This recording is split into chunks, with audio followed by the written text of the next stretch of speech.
All right. Looks like we are live on Facebook and we are live on TikTok. For those of you that were with me yesterday, my internet went out. Don't know what happened there, but it was a sign that I needed to get off. Yeah, a few vodkas in. Hey, Chris. All right. So, tonight's topic of what we're going to talk about is we're going to talk about dealing with shame. And for me, that has been one of the things that in my recovery process has been something really important with being able to properly deal with shame in order to get to a happier state. And so when you've been through a lot of trauma in your past, we end up carrying these feelings of shame with us, and learning how to process that and how to deal with that has been one of the keys to being successful in being happier. And it's not an easy process. It technically it is, but it requires a lot of strength of character and it requires safe space. So when you have been like me and you didn't really experience growing up in a safe space, now there were some times that there was safety. Obviously, I survived to adulthood, so but there were a lot of things of where I had these learned behaviors of not being able to trust other people and how that ended up affecting me. And then when you have these circumstances happen again in adult life, what it does is it pulls on those original wounds that even if you think that they didn't affect you, oftentimes they do affect you. And when something happens in your adult phase, you're thinking, well, why can't I get over this? Why can't I just move through this normally? And it's because these things of they're tied to the past, and being able to figure out how to navigate that and deal with those emotions and process those emotions. And it's not really fun because nobody likes to deal with the feelings of shame and inadequacy and not feeling good enough, like you don't have a right to exist. And shame can be actually a very, very dangerous emotion if you don't know how to express it. Um, and the shame gets its power from living in the dark through secrecy, not being able to talk about what's been going on. So, and I think this happens a lot of times too, even in business. And I don't think it's intentional. It's just kind of something that's bred in the culture, which actually can be really, really toxic for the people in the environment and also for the leaders of the environment. It's like, the leaders are not allowed to show that they have any human qualities of weakness or fear or uncertainty, right? Because you're supposed to inspire trust and faith and all those kind of things. But at the same time, one of the things that really has always inspired me is when people are open and they're honest and they're transparent and they show that they get pissed off at things, that they get annoyed by things, but they don't let it control them. They don't let it hold them back from doing the things that they need to do. Those are the leaders I have always respected the most, and they are the leaders that I model myself after, because seeing that somebody can acknowledge that stuff is a shit show, it's going sideways, but together we're going to figure it out. Together we're going to talk about these problems that we're having instead of sweeping it under the rug, because that is where shame existed in my childhood, right? It existed because there were things that were going on. We weren't allowed to talk about them. You don't tell other people what's going on, and you had to put on this smiley face and pretend to be happy. And there's a big difference between pretending to be happy and really being happy.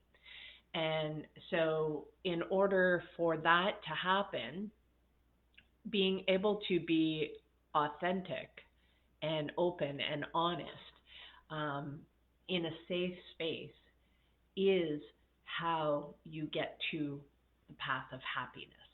Now, that's not easy because when you've been conditioned your entire life to keep everything a secret, to keep everything stuck inside, it can be very vulnerable, very scary to open up.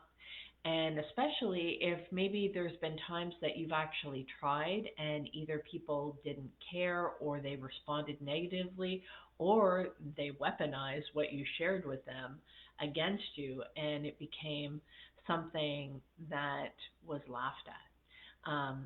That can be extremely painful. And I know we've all had that sense of betrayal some point during our lives. Um, and it can be really, really painful to get through those things. But it's when we actually speak up about what we've been through, how we actually feel about things. Because if not, those emotions that we feel, they get stuck inside us. And that turns into depression, that turns because that is anger that should have been expressed outward that is now being turned inward. And so it's not easy when you're feeling these kind of feelings. It is possible to get through them. And it's a matter of learning how to recognize those signs of what's going on with you and then being able to speak up about it.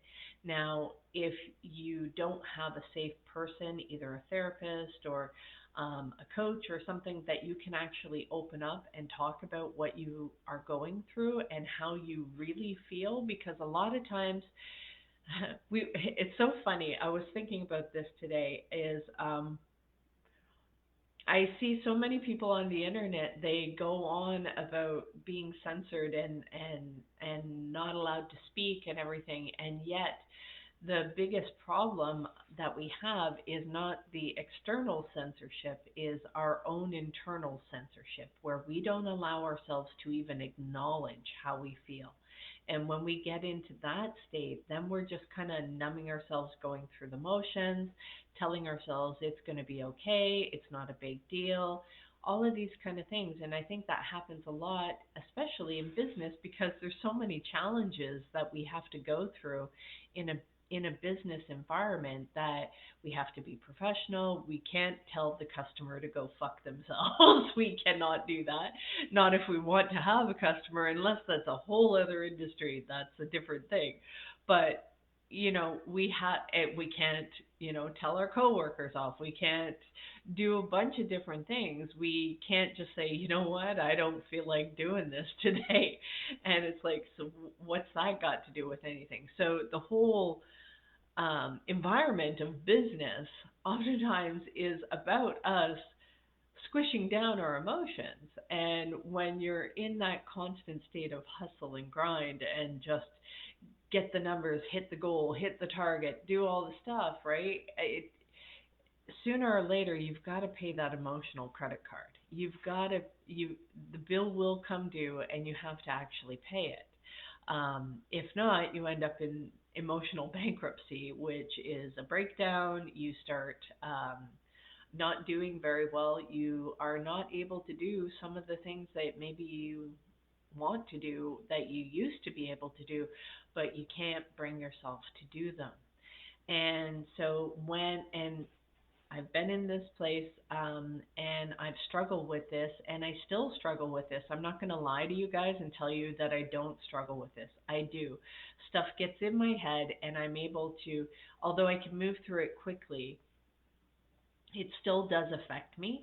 But I think that's actually something, being able to share this is something that's important, because I'm not here to say that I'm all perfect and once you become happy that you'll always be happy. And no, it's a process, and these are tools that you will be able to use on an ongoing basis. Hey Mark, hey Energy Man, good to see you guys. So learning how to deal with shame, identifying it first of all. So shame often sounds like, I can't say that. I can't do that. What will other people think of me if I actually said this? What will my friends think? What will my coworkers think? It's like the what'll gods will take over, right? So what'll everybody else think? What'll everybody else believe about me? And the thing is the more you do that, the more shame gets its strength, it gets its power, and it will cause you to pull back, shrink back. And this is often, if you find yourself stuck in this shame cycle, it is it definitely is a tie back to a trauma experience, whether that happened in childhood or that happened in adulthood. If you are stuck in this shame spiral where you feel contracted, you don't feel like you can open up, you don't feel like if they knew the truth about me, then they would despise me, they would hate me, they would never talk to me again. That is what shame sounds like. And that is not the truth. It is lies. It is and maybe for some people that might be true because I've had that where I shared something with a friend that I had had for years. For years. I had talked with her, I had been open with her, had been honest and vulnerable, and then I shared something that I felt a little bit ashamed of, and she immediately cut me off, never spoke to me again. And I was like, wow, and this was somebody who I thought had a lot of growth, a lot of recovery. And I was just like, wow, I was actually reaching out for help. But the thing is even if that kind of situation happens, here's the difference. When you don't talk about it, it has complete control over you. It will immobilize you and you will stay stuck in that shame spiral. When somebody reacts badly to something that you've actually shared, that you've been vulnerable about, that says a huge amount about them than it does you. Because I can promise you, there's people that have shared something that they were deeply ashamed of, that they had been carrying around. They swore they were going to take this to the grave and they weren't going to tell anybody about these things. And I can promise you, when they were vulnerable enough to share that stuff with me, I did not judge them. I did not criticize them. And I just held a safe space. Doesn't mean that I agreed with the things that they did, but I offered them understanding. I offered them compassion. And I offered them a safe place to free themselves of the binds that shame will keep you in. Because I know for me, when you actually get to that point where you can truly open up about what it is that is holding you back, the things that you don't feel like you can tell anybody, and you actually have a safe place to do that, first of all, the person that you have that safe place is invaluable beyond measure. That they keep that trust, they keep that safety with you because that is hard to find, first of all. Second of all, when you do that, the reward that you will get, the freedom that you will feel, first of all, it's not going to feel like freedom right away.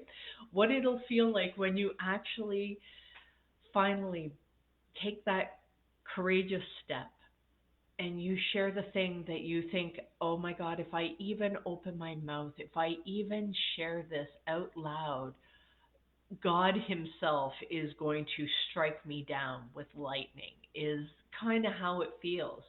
And the funny thing is I've had people who they feel that kind of intense shame. And when they finally share it, I'm like, okay. So I won't be sharing what I've been through because I don't want to traumatize you. But for them, it was a very deep experience. And the thing is the stuff that I've shared, some other people have thought, really, that was it? That's your big, deep, dark secret? And I'm like, yeah, for me, that was the world. So it's not a matter of trying to compare who's done the worst things or who's been through the worst stuff or whatever it is, right? It's a matter of finding that thing that is actually holding us back that we don't want to talk about.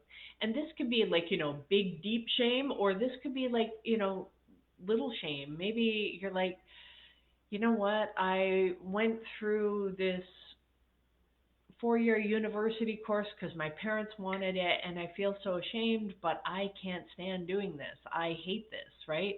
And maybe you don't want to admit because you feel ashamed because your parents, they sacrificed for you. They did a lot for you and you're too ashamed to admit that you really don't want to do this, right? So it can be like, to me that would be little shame, but for somebody that might be a crippling shame. So you get to decide, what is it that is actually holding you back. It's not a matter of how, does this qualify for shame. If it's holding you back, you feel like you can't actually talk to somebody about it. Um, because I mean, I've had people that have felt shame because they were gay, and I'm like, that's nothing to be ashamed of. And I'm like, see, and this is why I'm Christian ish, because I know that's not allowed, but at the same time, I'm like, there are far worse crimes than who you love. And so if that means I don't fit into the Christian box, then I gladly will not step into the Christian box. I know what my beliefs are, but at the same time, there's some people that I have loved, and their sexuality does not impact me. It does not matter, right? That I think it's a worse crime to not be able to speak about who you actually are and who you authentically see yourself as. Now, I am not going to get political because I know there's all kinds of spectrum, especially outside of stuff, and I don't pretend to understand all of that. And but I have compassion for people that actually go through that stuff. Okay? So shame, like I said, it can come in big shame, little shame, medium shame, whatever it is. It's something that you feel like you can't actually speak out about. So for me, I'll give you a personal example. I struggle with depression. I struggle with suicidal thoughts. I struggle with um, people's judgments and criticisms of me. And it's easy for me to put on the happy face because I had to do that to survive in childhood. And then I've been in corporate and that was just normal and I was rewarded for that. So for me to show negative emotions, not not so much negative, and I don't really think they're negative. They're the lower vibration emotions. So I have anger, I have resentment, I have shame, I have guilt, I have all of these different things, and I'm like, it gets in the back of my head. Well, Tina, how do you think that you can be a happiness coach? You're not even happy yourself, blah, blah, blah. And I'm like, oh, shut the fuck up. Sometimes the voice, like, the negative self criticism comes up. And there is only one way to truly combat shame, and that is to expose it to the light, right? As someone who's neurodivergent tendencies, what's your advice to us?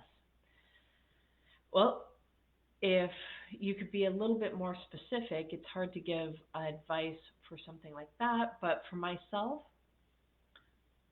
the more I learn about neurodivergent and autism and ADHD, I'm like, I probably have gone through my entire 53 years and not been diagnosed, and I haven't gotten diagnosed.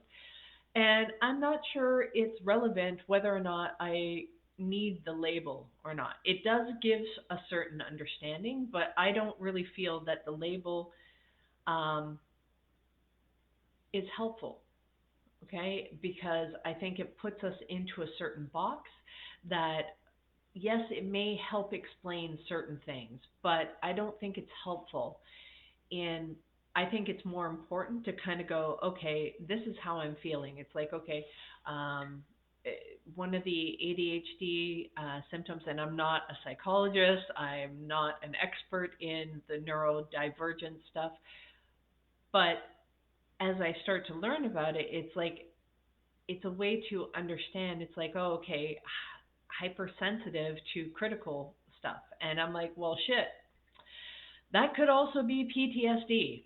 And I think a lot of times, you know, these things, it's because we don't know how to talk about our emotions. And we think that people that do talk about their emotions are weird. And I know I've done this even when I was a child. I was very open and honest about something that for most people was shameful. And I was open with these two guys. I told them like they were friends from school, and I was like, and I'm like, you guys do it too. I know you guys do this. And they're like, yeah, but we don't talk about it. So I'm like, to me, that doesn't make sense. Okay. And that probably puts me in the autism bucket that I'm very open, honest, and I'm like logical. And I will say things that are very logical. And I'm like, this makes sense to me. And other people start squirming because maybe I missed a social cue or something. I don't know. I don't really care because um, sorry, I'm jumping all over the place here, but this reminds me of a story of when I was at work. There was a guy that came in, and I had a lazy eye. I've had surgery back in 2011. I finally got it corrected, and it's only if I'm really tired or stressed that you'll see this eye. It kind of goes in. Is it this eye? Yeah, I'm not sure. This one. Sorry, the screens are backwards here, so it's a little hard. But so I was working with this guy. He was a temp, came in, and he was very direct. Maybe he had ADHD or autism. I don't know what it is, but I know he was like, "Well, which eye do I look at?" And I'm like, "Pick whichever one you want. I can see you just fine." So so I was a little bit rude with him, but at the same time, I thought that was pretty bold. That not you shouldn't really, come out like that and just make somebody feel uncomfortable about their appearance, right? So I remember saying that kind of thing to him. And so being open, honest, and transparent, I don't know, maybe that puts me in the ADHD or autism bucket or maybe contrary. I don't know, don't really care. It's not really helpful. What is helpful is understanding how is it that I'm feeling? How do I deal with these emotions? And how do I process that in a way so that I can feel happier about it? And that's what I help with, and that's what I have learned to do. And so sometimes other people's feelings, I think, if they're, because I know for me, if I'm reactive to something, then it's something within me that I've got to deal with. And same thing with other people's emotions. If they're reactive to something that I've done, and we can't actually talk about it to communicate and solve the problem, then it's something on their end that they need to process those emotions. And I know I've had to do this many times in business of really checking what's going on with me. Why am I upset about these things? And when I get into that shame spiral kind of thing, then the fastest way to stop a shame spiral is actually talk about what it is that you are feeling shamed about. Now, please be careful because not everybody is a safe person to deal with that. And if this is your first time trying to open up, make sure it's somebody who is safe, a trusted therapist, coach, something like that. Okay. Um, and know that even if they betray you with the information that you share, that is more of a poor reflection on them than it is something to do with you. I really want you to hold on to that, and understand that if you're dealing with shame, um, make sure it's a safe place. And if you don't have that safe place, then journaling is a good place to write out those feelings that you're feeling, and dealing with that. The next thing is once you've recognized shame, then taking an action to counteract that. So, for example, as I was dealing with shame earlier today, so I was ashamed. My live cut off yesterday. I was ashamed. I felt doubt of whether or not I should be a happiness coach. And I'm on here and I'm sharing this exact shame that I was feeling earlier today, that it stopped me, that I wasn't as productive that I needed to be. And once I realized, I'm like, oh, this is a shame spiral. Okay, I know what to do now. And so once I understood what it was, and I posted my video, I posted my links, I posted the things that I needed to get out there, even with the imperfections, because it was a fear of, well, what if people see that I'm not perfect? What if people see that I'm not always happy? What if this happens? And I'm like, well, that's like how, and then I thought to myself, well, how would I coach somebody that I was going through that exact same thing? And I'm like, well, I wouldn't judge them. I would be supportive of them, and I would also call out that anybody that talked down to them for that kind of stuff is a dick. Okay? And I would probably say something like that. That you are allowed to feel the feelings that you feel. And if you are feeling that depression, that anger, we have to first check, is it warranted, or is this fear? Is this false evidence appearing real? Right? Because we have to acknowledge, is somebody actually hurting you, or is this more something that's come up from the past and it's rubbing on one of the old wounds? If it's an old wound, then we can dig and figure out where the original wound came from, and we can work through that and understand how that's been affecting you. So, in posting today of, you know what, my live got cut off and I'm still posting it anyway. The thumbnail link, which was my artwork, which was this nice piece here, and although it looks good, and the wet version was even better, and that's the photo that is used for the thumbnail on the YouTube channel. I'm like, I'm looking at this and I'm being critical of it because I didn't like some of the cracks of the way that it's dried, and all of this stuff, this negative self-talk, it kicks in. And when you've been through a lot of trauma, what I want you to know, it's okay that this stuff kicks in. It's a matter of understanding what are the tools and how do you get through that. The fastest way to squish shame spiral is to expose it, to talk about it, to go, yep, I feel shame. This really sucks. I don't like it, but I understand it. Now, you don't want to do this in the middle of a business meeting or a negotiation or something like that. Have some common sense, right? So we understand that this kind of stuff, but know that when this is happening with people on your team, and when they're stuck in shame, and that can be a little shame or a big shame, uh, they're going to hold back on their performance. They're not going to be their best self. So having a safe place where somebody can actually come and talk to you and say, you know what? I know I said I was going to do this project. I have no idea what the hell I'm doing on this. I need some help. I need some guidance. Rather than them sitting with it, or them trying to talk to somebody else and they're not really doing what it is that they need to do, I can promise you their sense of shame, of not really knowing what they need to do, not being able to talk about it, is going to cost your business a lot of money.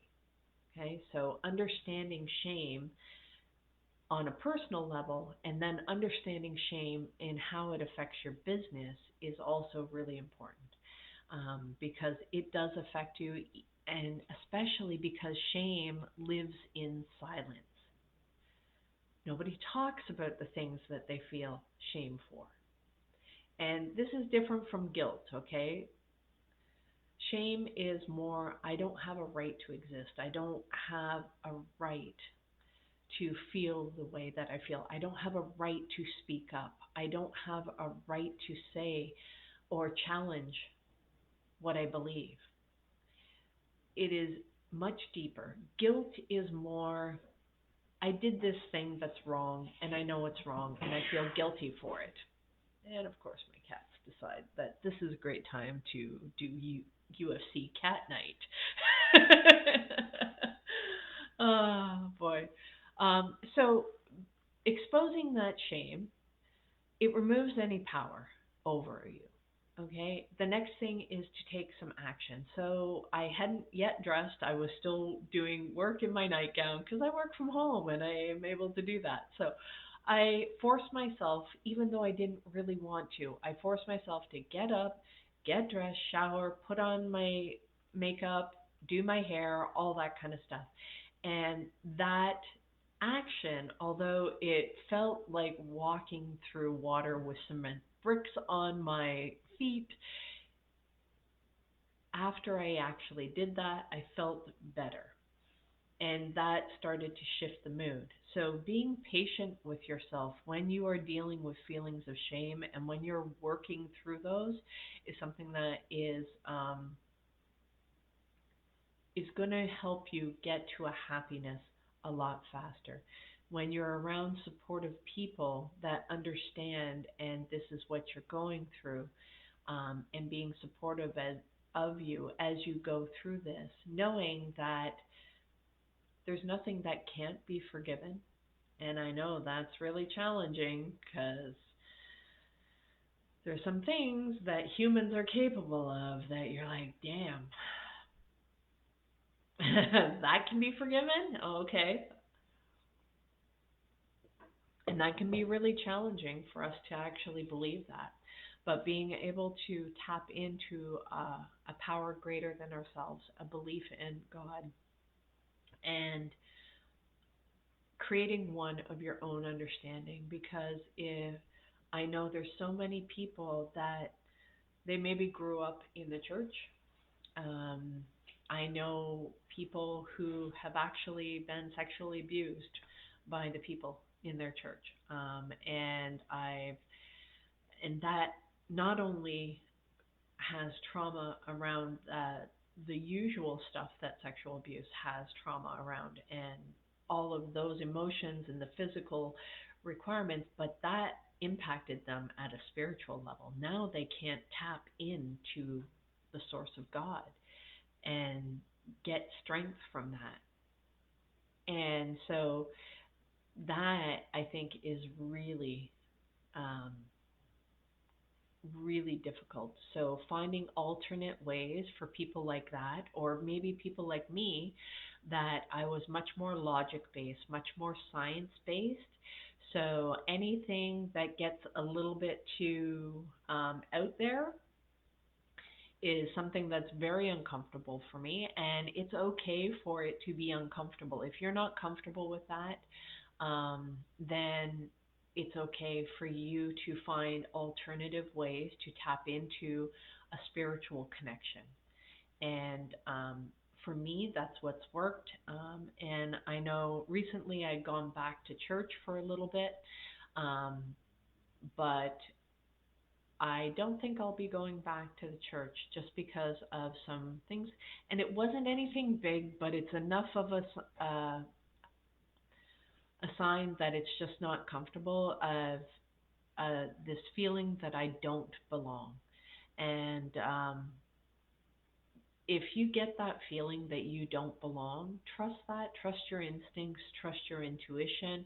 And it's like, okay, if I have to follow all of these rules and I have to check all of these boxes, then that is not the right place for me to be in. Even though I believe in Jesus, even though I embrace his teachings, even though I don't read the Bible all the time. I've read some of it, but I don't read it on a regular basis. That's not where I developed my faith. In fact, it was a 12-step group that I developed my faith. And I am forever grateful to Dr. Bob and Bill W. Okay, for creating the 12 steps of Alcoholics Anonymous. Not that I was in Alcoholics Anonymous, I was not, but I've been around those groups, and that program for me is a blessing, an absolute blessing, because that program is not only helped alcoholics, it's helped the people who have loved alcoholics, right? And this program actually gets translated to multiple different ways to help people with addictions. And for me, it is the absolute best program out there. Okay, because it puts a bunch of people together that have similar problems. Okay, so whether it's Overeaters Anonymous or Gamblers Anonymous or Sex Addiction Anonymous, whatever it is, okay, the 12 steps of AA have been translated to multiple different programs, and they've adapted it and tweaked it, but the core elements of it. And if you haven't read the big book of Alcoholics Anonymous, I highly recommend that. Highly recommend doing a study of whatever that you're dealing with. Okay, um, whatever challenges that you're dealing with, and doing a 12-step study around that, because I'm telling you that of all the therapy that I did, I can promise you 12-step programs did more for me in my growth and my healing and my spiritual connection, because without that, I don't think I would have healed as deeply. Um, and so for me, a 12-step program, if you are looking for a way to get some support, if you are struggling with alcohol or drugs or sex or gambling or overeating or any of those kind of things, then check out a 12-step group around you. I cannot recommend that more than enough. And I would say even over coaching. Okay, even over coaching. And I'm like, they're probably like, Tina, what are you doing? Yes, I'm recommending people to go to a program that they can put like, $5 or get it for free. They don't even have to donate. It's fully self-supporting. You can do that kind of stuff. And why I recommend those is because if you need help and you need support, then please do it, because these programs have saved people's lives. And maybe you went, you tried it out, maybe you thought, this isn't for me. Go try a different group. Go try one online. Go try, keep trying until you find one that fits, because no place has felt more like home than a 12-step program. And you're probably wondering, it's like, well, Tina, are you going to one right now? No, I am not. Why? Because I needed to go um, step away from it for a little bit. And yeah, so sorry, I have to click this and then click that. So for the people that are trying to join the live, thank you. I appreciate that, but this is more training than one-on-one Q&A. For that, if you want more of that kind of stuff, then I recommend my coaching program. If you're a business owner and you need some help, you need a safe space to be able to talk about the feelings that you're going through that you can't really talk to about with your team. And then my goal is I take not only the trauma stuff that I've been through, but also the corporate stuff that I've been through in change management. So I understand um, business, and I understand what is required. And there's a very different thought process that business owners have to deal with. And I'm not going to try and dissuade you from the stuff that has gotten you successful. I understand that, but I also understand what is required for healing, and I have a foot in both worlds. And I think that's something that can be really beneficial to business owners, because I have done this multiple times over. Unfortunately, I can't do testimonials and stuff like that, but I have helped a lot of business owners when they're struggling with things of their relationship isn't going really well. They're having problems with family members. They're having problems with their team. And just being able to be that safe place that they can unload all the things that they have been dying to talk about, but they can't because they can't bitch to their team. They've got to put on a brave face. They can't take that home to their family. They know it's affecting their family. They know it's affecting their marriage, but they can't talk to anybody about that. And not being able to talk to it just gives you this whole feeling of shame because you deal with all of these friggin' problems and you are able to crush it and you have this outward success, but you can't actually solve some of the bigger problems and you feel unhappy, but you've got to put on this brave face because why? You're the business owner. You are the leader. You can't actually share this stuff. Yes, you can. You would have a safe place with me and being able to talk about that, and I can help walk you through this. We will be doing the world according to you, your business, and what's going on with you. Yes, I have tools. Yes, I have strategies. I know you're too busy to sit there and go through a bunch of course. I'm still putting all of this stuff together. The more important piece would be the one-on-one time that we have together. That time is for you. It is dedicated for you. Whereas on here, on these lives, I'm talking about my experience. I'm talking about, I understand what these feelings feel like. I'm sharing this stuff in an open, honest, vulnerable way so that you know I know what the fuck I'm talking about. And I know how to move through this stuff, even if I deal with this on a regular basis. I promise you that when it is one on one, that I am there for you. I know how to compartmentalize and I also know how to transmute my own emotions. So those would be the tools that I would share with you on how to make it through this stuff, how to do this to be able to release those emotions in a way that is actually productive so that you can go back and perform at your highest level, so that you can be there for your team at your highest level because you have support as the business owner. And a lot of the other coaches out there that they're more focused on business, they're more focused on, how do you get the most best results and increase your KPIs and all of that kind of stuff. No, I understand that stuff, but that's not what we're going to work on. We're going to work on you having the support for you so that you can talk about the real stuff that actually bothers you that you can't tell anybody else.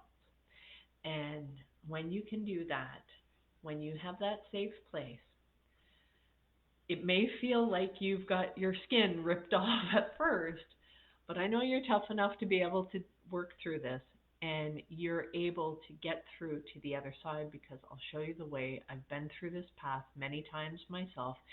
I've done this on my own and I've done this with others, so I know both of these. And when you can actually get through that, when you are able to release the shame that binds you, that holds you back and keeps you from being your best self, that is keeping you from getting to that next level, when you can actually talk about that and you can move through that in a place that you will be accepted, that is worth everything. For me, it's priceless. If you feel that that's something that you actually would like to explore and maybe just talk with me on a coffee chat, I'm not going to do hard sales. I'm not going to do pitches. And I know you as a business owner, you know sales, okay? That's not what I'm here to do. I'm not going to do any fancy objection handling. If you truly feel called to work with me, then reach out. If I'm not going to be hounding you, I'm not going to be messaging you in the DMs. I am not going to do that. If you feel that this information that I am sharing, that it resonates with you, then reach out and let's talk about what it would look like to work together. Okay? And otherwise, if you're not sure, you maybe want to check me out a little bit more. That's okay. Keep coming on here. I will be sharing daily different topics. If there's, If you're on TikTok, you're on Facebook, you can check out my YouTube channel, Coach Tina B 125. Check that out. Go back and listen to some of my other videos of the things that I've shared. And I'm pretty real, I'm pretty authentic. Sometimes I'm all over the place. I'm human. Nice to meet you.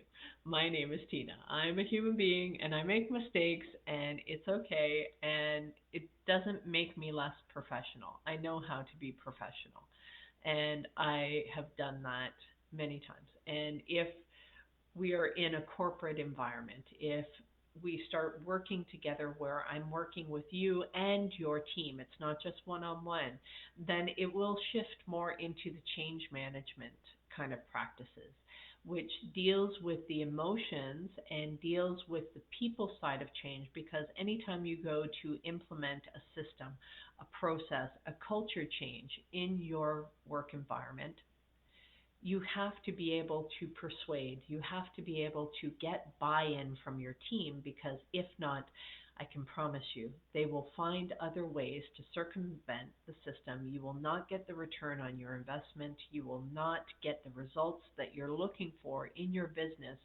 because the emotions of the change were not addressed. And people are resistant to change, especially if it's change that they did not choose.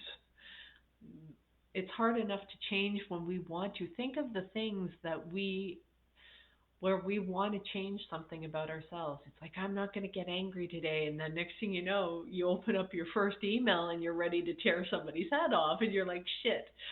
Okay, well, we'll try again tomorrow. All right. And there's all different things of processing these emotions and doing it in a way where you can vent, you can rage, you can do whatever, you can open up. And I'm not going to get scared. I'm not going to get upset. I'm probably going to find it amusing. Not that I'm laughing at you. I'm not laughing at you. I know some people get sensitive with that, but I am naturally more a bubbly person, more I've been through a lot, so it takes a lot to phase me, okay, to get me upset. And because I've done a lot of inner work, it's like I understand this stuff. It's not it's not something that I take lightly. I do um, I do take this seriously, but I also think that you can go through this process and have it be fun. And so a lot of the stuff, it's like I'm kind of breaking some of the rules of corporate of like even the presentation that I'm putting together, I'm using like a fun bubble, like almost like the Comic Sans script. It's like, no, you don't ever do that. Nobody will take you serious in business. It's like, oh, for crying out loud. I can promise you the people that actually have fun in the work that they do are so much more productive than the ones that are why so serious, right? No. You can have fun and you can actually be productive. And in fact, creating an environment where your people feel open enough that they can work hard and they can also play hard is something that is really good, and it's the best of both worlds. And if you're an entrepreneur and you're a small business owner, work is your life. Okay. Everybody complains about the 9 to 5. The 9 to 5 is a nice cushy job. Okay. Even if you've got a shitty toxic boss, it's still cushy. Try coming from those toxic environments, and now you take that energy and then you become an entrepreneur, and now you're the toxic boss to yourself. That's not exactly the dream life that you signed up for when you jumped out of the 9 to 5 to come into and create this new life for yourself.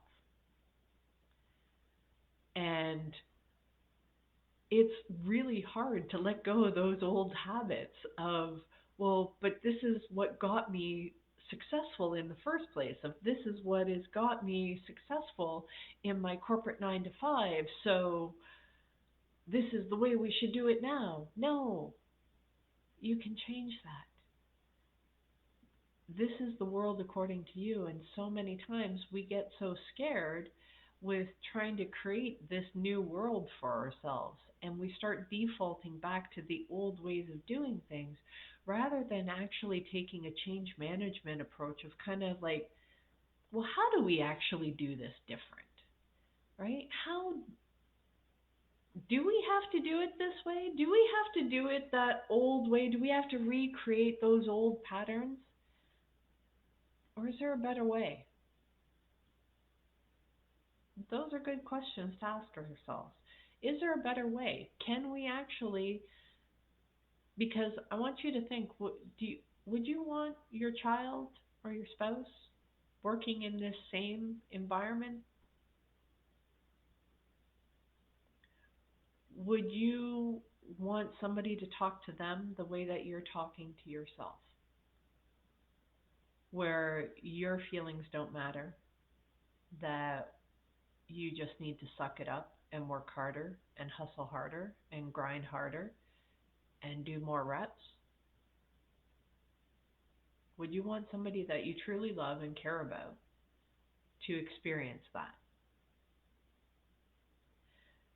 It's kind of hard to answer that because, on one hand, we know that these hardships that we've experienced are what actually made us strong. But is that the only way to make us strong? To go through abuse?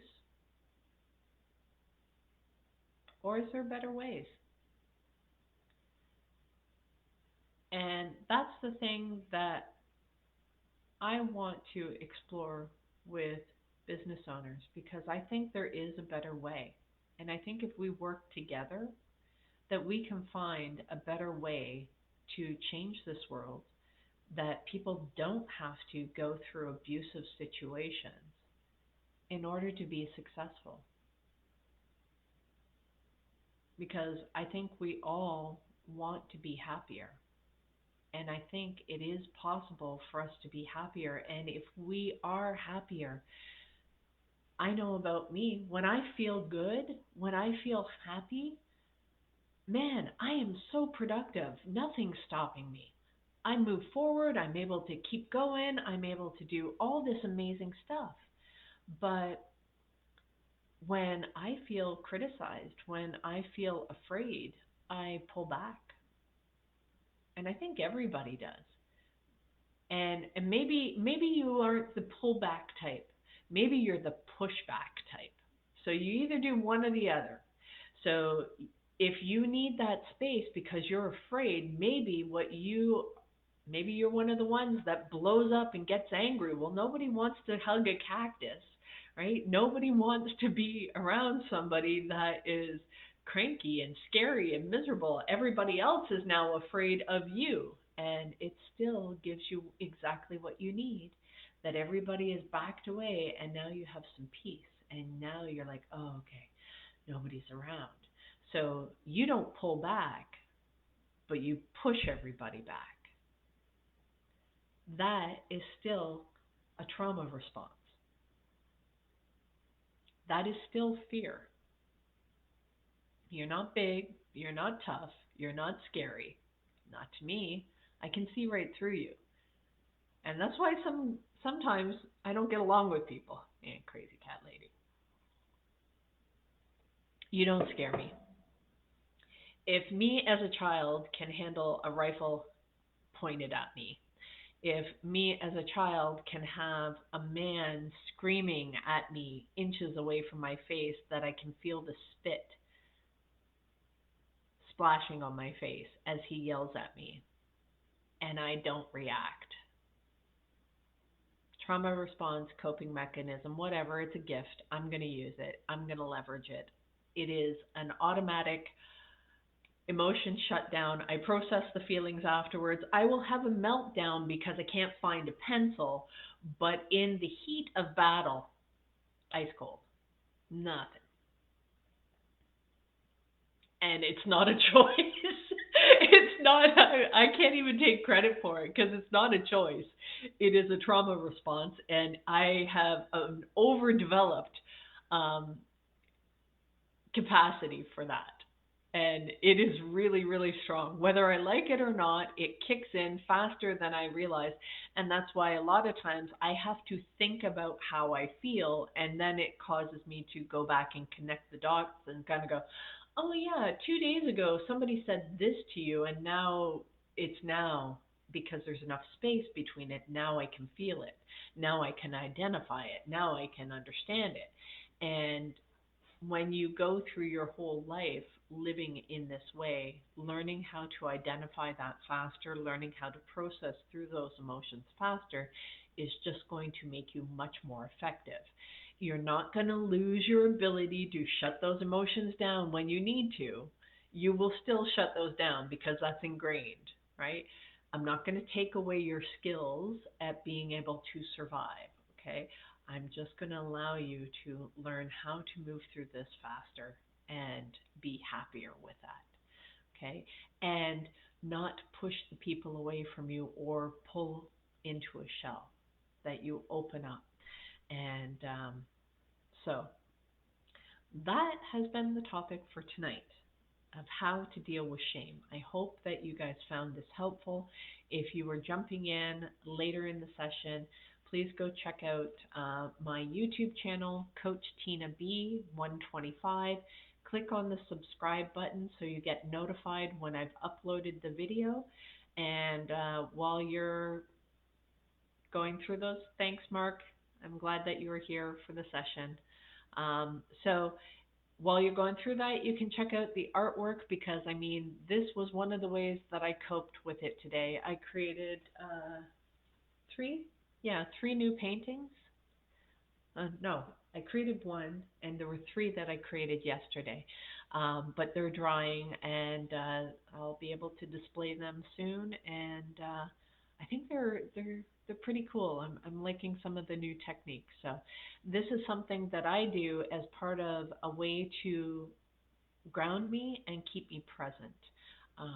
And it's something that I just started last December, so it's been a few months that I've been doing this, but I've got a lot of artwork that's accumulated. So if there's any of the pieces that you do happen to see in the background, you're like, oh, that's really nice, let me know. And I can work out to sell it and ship it to you wherever you are in the world. All right. So, guys, that has been the topic tonight. I'm glad to see some familiar faces. And Mark, thanks for showing up and just hanging out to listen. So, guys, that's it for tonight. We'll see you again tomorrow. Have a great night. Bye.